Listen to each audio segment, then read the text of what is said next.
With love, all kinds of creative action takes place.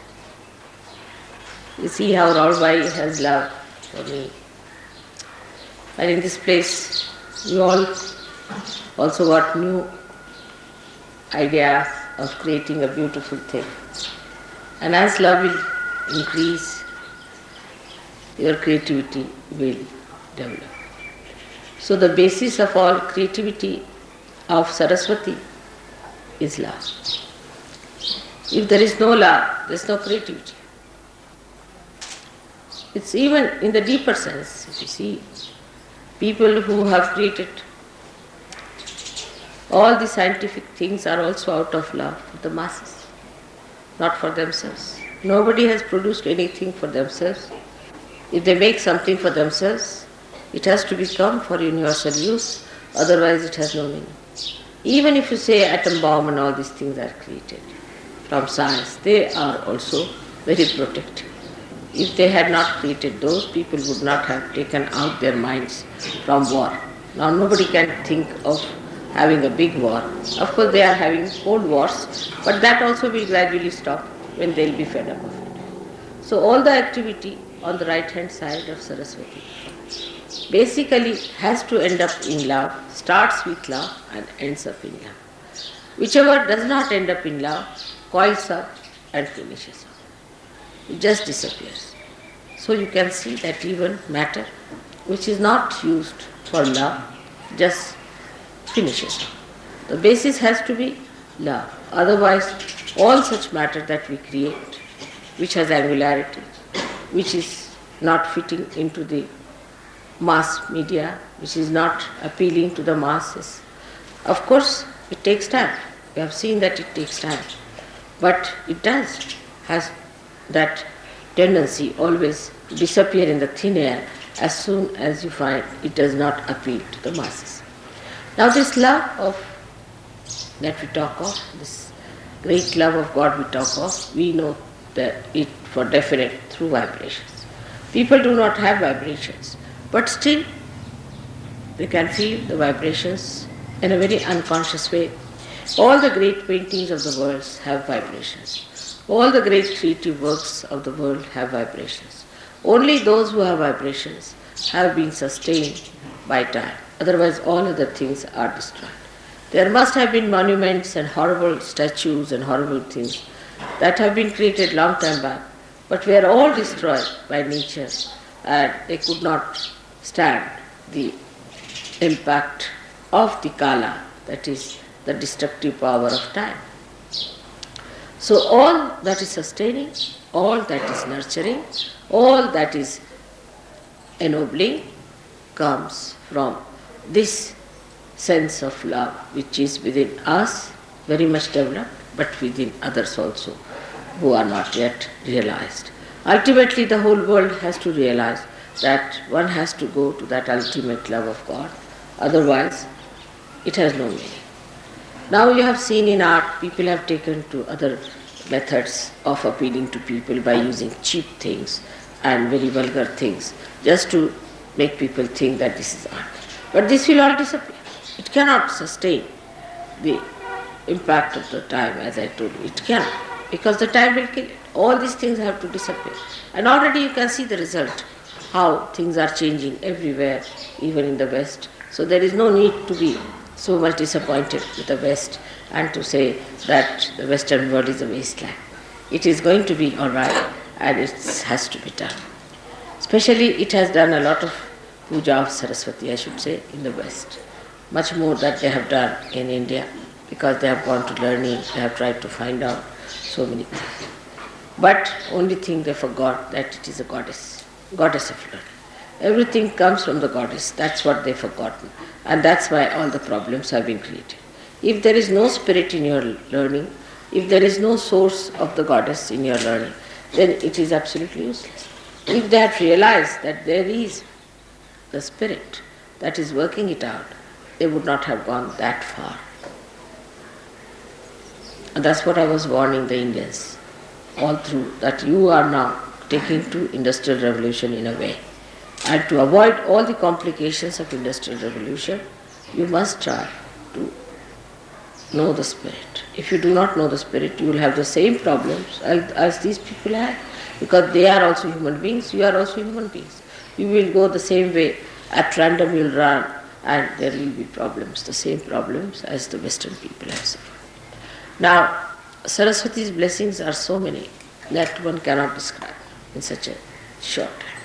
And the Surya has given us so many powers that it is impossible to tell them even in one lecture, even in 10 lectures. But how we go against Surya and how we go against the Saraswati while doing the worship of Saraswati is to be seen very clearly within ourselves. For example, the Western people are very fond of Surya because they have no Surya with them. But they go too far with it, as you know, and create complications within themselves of Surya. But the main thing that one has to achieve through Surya is the light within. Is the light within. And if Surya chakra at the Agya level is occupied by Lord Jesus Christ, then it is even more essential that the purity of life, what we call niti, is the morality of life. The morality itself has become very much sort of an argument in the West. People don't have any sense of absolute morality. On vibrations, of course, you know. But they have gone all against it. Those who are the worshippers of Jesus, those who are the worshippers of the Surya, of the Saraswati, have all gone against the powers of Surya, just disobeying it. Because you cannot be a Surya if you do not have a proper sense of morality and holiness. The Surya itself brings light. You see everything clearly. So many qualities Surya has got. It dries up everything that is wet, dirty, filthy. It dries up all these places which create parasites. But so many parasites are created in the West. Not only parasites, but there are horrible cuts and horrible things which have come into those countries which is supposed to be full of light. And in that darkness they exist. Darkness about their spirit, darkness about their own knowledge, and darkness about love. These three things have taken over in the places where you are supposed to love light. Light doesn't mean what you see with your gross eyes. Light means from within, the light of love. That one should understand. Light of love. And it's so soothing, it's so sweet, it's so beautiful, it's so enamoring, it's so abounding that unless and until you can feel that light within you, that light which is of pure love, of purity, pure relationships, pure understanding, if you can develop that kind of a light within yourself, then whole thing will be cleansed. Wash me and I shall be whiter than snow. This is what happens to you when you are completely cleansed. The purest form of nature is within us. The purest form of nature is within us. Our chakras are made out of that purest form of nature. We are the only people who are spoiling it by our mental thinking. Again, the same Saraswati's work. We are going against Saraswati itself. Saraswati cleanses all that is impure in nature, while with our brain activity we are spoiling all that. All our brain activity goes against pure intelligence. And that's what one has to understand, that this pure intelligence is not to be soiled by our thinking. Our thinking can make us so bumptious, so ego-oriented, so impure, that we can really eat the poison and say, what's wrong? Just the opposite of Saraswati. If Saraswati is within us, she gives us subuddhi, wisdom. And that's why to worship Saraswati, to worship Surya, we must have that clear vision as to what we have to be, what we are doing, what filth we are living in, what our mind is getting into. After all, we are here for emancipation and not for just pampering our ego and living with our filth that is with us. So this light should come within us and we should try to rise above our own mental filth which is being created around us. Apart from that, you have to go higher and understand that there is within us a thing called ego. And this ego is false, absolute false. You do not do anything. Actually, when you turn your eyes here and there, when your attention is here and there, it's nothing but your ego is trying to overpower everything. But actually, ego is an absolute falsehood, because there's only one ego, and that is of God Almighty, Mahat Ahankara. There is no really any ego that exists. It's a myth, it's a very big myth.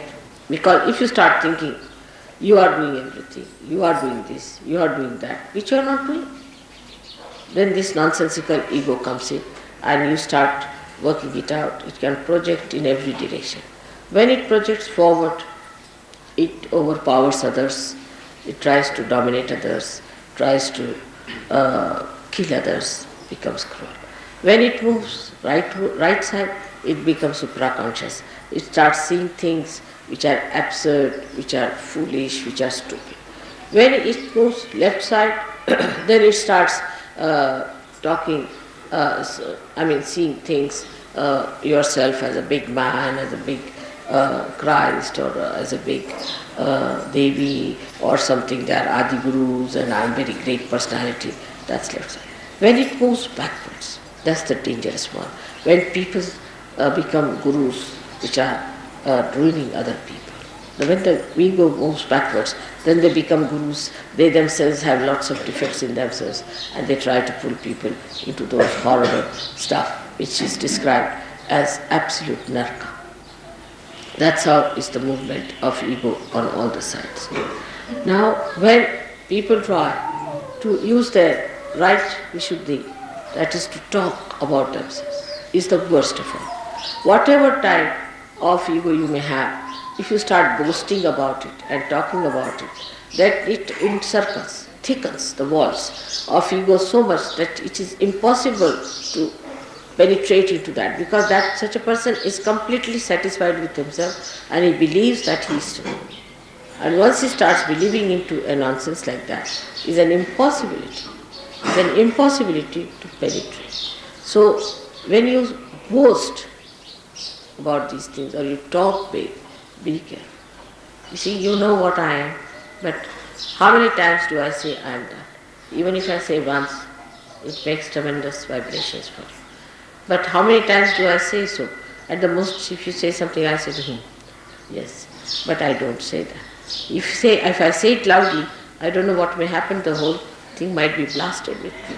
So, one has to understand that Mahat Ahankara is the one that acts, that works, that really. Sometimes I shout at you, immediately all the bhoots run away. Just once I shout. Yesterday you saw all the bhoots that were coughing, they all ran. Yesterday just I stopped. So you should understand that now as you are realized souls, you can also do the same. Use your right vishuddhi to shout at yourself. Now will you please stop boasting? Will you stop talking all this nonsense? Will you stop showing off? Then it will stop. Now this thickening takes place by people who really are active, who want to do something about it. Not that they are not active, they want to do it. But they know only one way is to act through talking. They don't understand that there are inner ways by which you control it much more. Because they don't want to take to that, they take to this talking. And once they take to talking and they talk about it, the whole power flows out. But if they do not talk about it and keep it within themselves, it's all right, you can tell me about your experiences or anything, but if you start telling others, by talking about it too much, then the powers that you have got will be all disappearing gradually from you. And you will just come down to absolutely lowest level. So one should not too much talk that I have this power, or I see this, or I do this, which is a very wrong thing. I warn you, don't try to show off. You can talk about my powers, it's all right. But don't try to talk about your powers. When it comes, of course, to talk to somebody who is a negative person, or to tell somebody, then you should say that we, not I, we have, some of us have felt this power within us. We have seen people. It may be you only, but you need not say I have. What you have to say, we. Then you become the Mahatahankara. When you say we, yes, some of us, we do.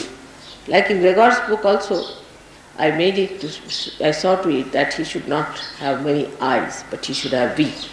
We think, we do, we. Means the whole collective being, the whole collective organism, living organism of Sahaja. So you should say, yes, some of us have got. That means you put yourself down, but put all others above you. Say, yes, some of us have. I know some people have this. That's the way one should do it. Because if you have to overpower your ego, you must allow it to spread into everybody else. That's how you will make it perfectly all right. Make it spread. We all Sahajogis. We all. But that pride is not there. I have seen that pride is not there. Still it is very individualistic. If you start thinking we Sahajogis, then what happens? That you become one personality, one organization. But the person will look down upon other people, will see that this person is low, that person is high, that person is there. But he will not think, we the Sahajogis, how beautiful we are. We, the body of Sahaja, how beautiful we are. So always think in the words of we. So your ego will become much less, much less, much less. And the same ego which looked so funny and absurd will form tomorrow, the Ekadashi. Today's individual ego will merge into Ekadashi. But we all must remember to say we all the time. This is what is today's day is great day for us to change, because the sun has changed its mood now. Sun is coming this side. So let us welcome the sun coming to the north now, this way. And for Australians to say that though the sun has gone, let us establish the sun, the domain of sun within ourselves. Because sun never disappears from our inside. So that is how we have to take a mood by which we should think of one personality, all of us together. All of us together. And anybody tries to be something separate or different, he'll drop it. I'll drop him. Whatever it will drop it. So you just don't want. Anybody who tries to be singled out or anything, everybody must do whatever they like to nurture the whole, to help the whole, to emancipate the whole, but not to in any way put anyone down or less. Because this is not the way the Sahaja Yoga is. Sahaja Yoga only works in collectivity. And the one who has developed this permeating spirit is a real Sahaja. Who has not is not. Whatever you may think of yourself, I have nothing to say. But this permeating personality, which moves from places to places, whether you talk or not, like your mother is, whether I meet you or not makes no difference, but I am permeating through all of you. By little things also I am there with you. So like that, try to permeate into each other and see the beauty, and you will enjoy yourself the best, because that is the biggest thing. That's the biggest thing that is to be achieved. Because this ego, makes you like a nutshell, and you just cannot have a rapport with that beauty of permeation. And just see how the notes move into each other. It will be a great idea today. It's a great thing today we have to having puja Dhulia. Like the Dhulia means the dust. And one day I had written in childhood a poem, I remember. A very interesting poem it was. I don't know where it's lost, but we said that I want to be like a dust particle, which moves with the wind. It It goes everywhere. Can go sit on the head of a king, or can go and fall at the feet of someone. It can go and sit on a little flower, and it can go and sit everywhere. But I want to be a particle of dust that is fragrant, that is nourishing, that is enlightening. Like that. I had written a very beautiful poem. I must have been about 7 years of age, I remember, to be a dust particle. I remember that very clearly, long time back, that I should be a dust particle so that I'll permeate into people, which is a very big thing to become a dust particle of that kind. That whatever you touch, you see, that becomes enlivened. Whatever you just feel, that has fragrance.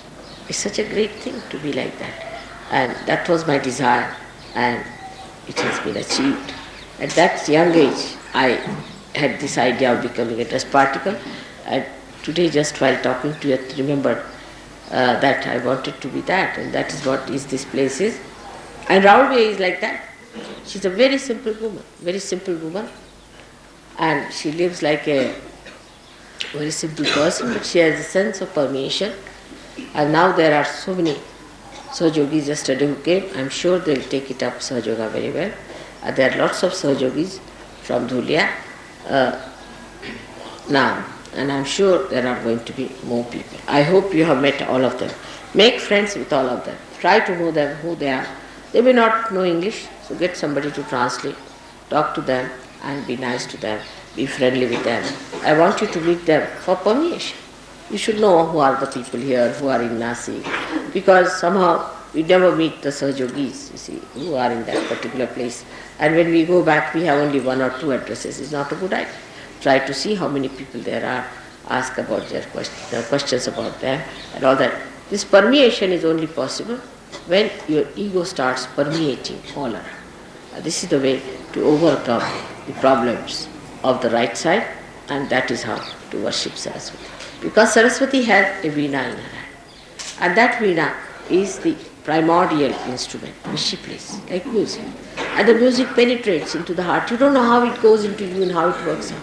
And that's how a person who is a Sahajogi should permeate like music into everything. She has so many qualities, as I told you, it cannot be described in one lecture. But one of the greatest qualities of hers is that she ends up into subtler things. Like the Mother Earth will end up into fragrance. Music will enter into melodies. Like that, whatever she creates ends up into something later. Matter, whatever she produces, ends up into aesthetics. If matter does not have aesthetics, then it is gross. Like that, everything. Now, you will say, what is water? Water becomes the river Ganges. These are the subtler. So, the matter gets into subtler things because it has to permeate. It has to permeate. So, everything, whatever it is, and the best of all is the air. That air becomes the vibrations. So you can see how whatever has come out from this matter, from these 5 elements, becomes that subtle thing. Of course, the left side and right side both work it out, because the love has to work on this, and when love acts on matter, it becomes that. And that is how one has to look at your own lives to make it a beautiful combination of love and matter. May God bless you.